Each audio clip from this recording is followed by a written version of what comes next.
नमस्कार.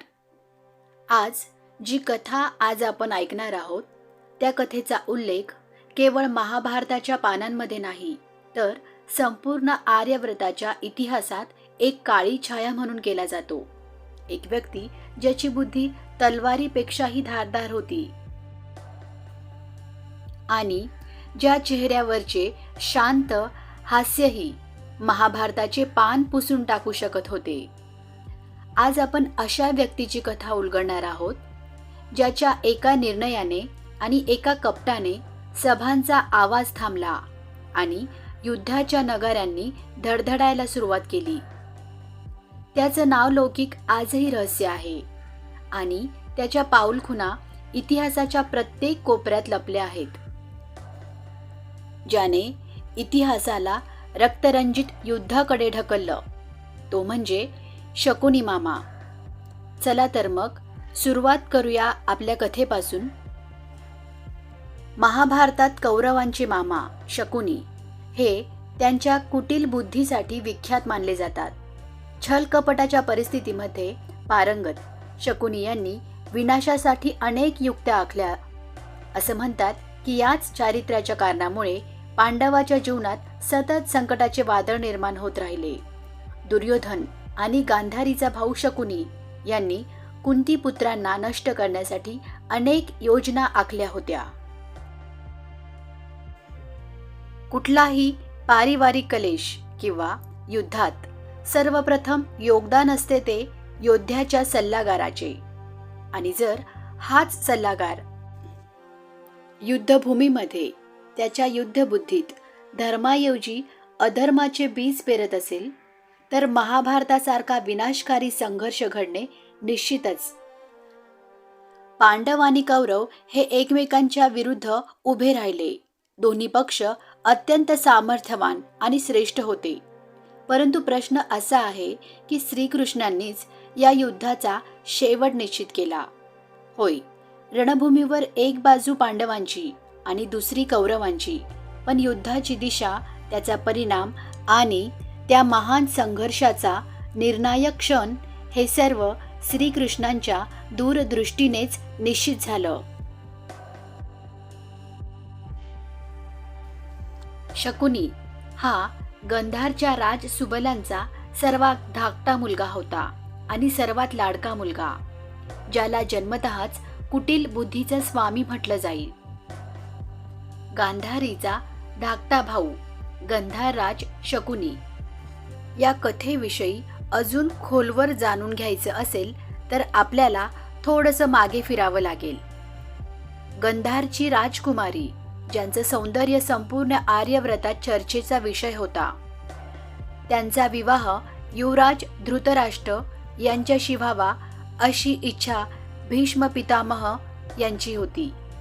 सुरुवातीला त्यांनी राजकुमारी गांधारीचं हरण करून आणावं असा विचार केला, परंतु अंबाराम यांच्या सल्ल्याने गंधारच्या राजदरबारात धृतराष्ट्रासाठी प्रस्ताव नेण्यात आला. पण एक गोष्ट आधीच स्पष्ट होती, हा प्रस्ताव निश्चित नाकारला जाणार.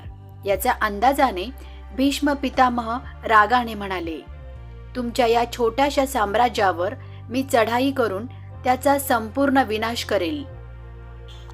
शेवटी परिस्थिती अशी निर्माण झाली की गांधारीला एका नेत्रहीन राजकुमाराशी विवाह करावा लागला. या दुःखद नशिबाला स्वीकारताना तिने स्वतः डोळ्यावर पट्टी बांधून आयुष्यभर ते न काढण्याची शपथ घेतली. गांधारीमुळे महाराजांना पुढे 100 पुत्र झाले, जे पुढे कौरव म्हणून प्रसिद्ध झाले.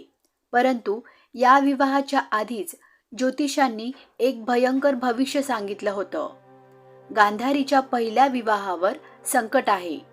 त्यातून वाचण्यासाठी तिचा पहिला विवाह प्रतिकात्मकरित्या एका बकऱ्याशी लावण्यात आला आणि नंतर त्या बकऱ्याची बली देण्यात आली. यामुळे गांधारीला विधवा मानण्यात आलं आणि मगच तिचा विवाह धृतराष्ट्र यांच्याशी झाला. पण ही गोष्ट जेव्हा नंतर धृतराष्ट्र यांना समजली, तेव्हा त्यांनी यात दोष गांधारीचे पिता सुबल यांच्यावर टाकला. धृतराष्ट्राने गांधारीचे पिता राजा सुबल आणि त्यांच्या संपूर्ण परिवाराला कारागृहात टाकलं.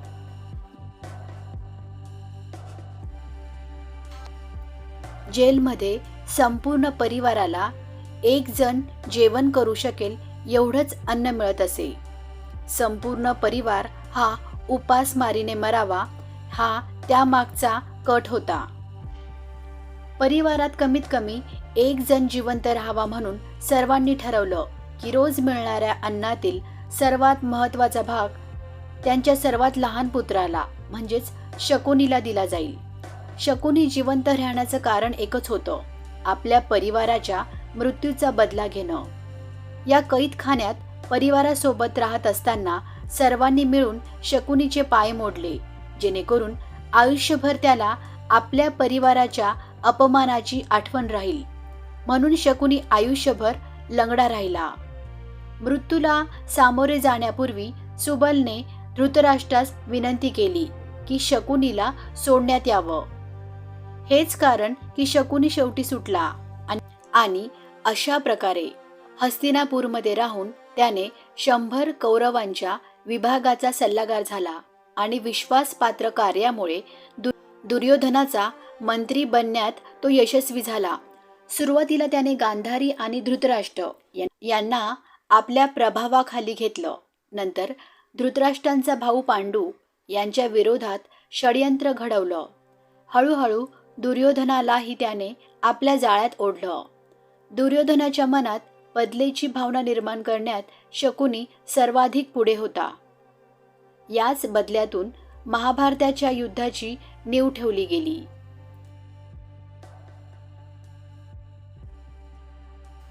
यानंतर खूप कमी लोकांना माहीत आहे की शकुनीचे पासे हे त्याच्या वडिलांच्या मृत्यूनंतर त्यांच्या हाडापासून बनवण्यात आले होते.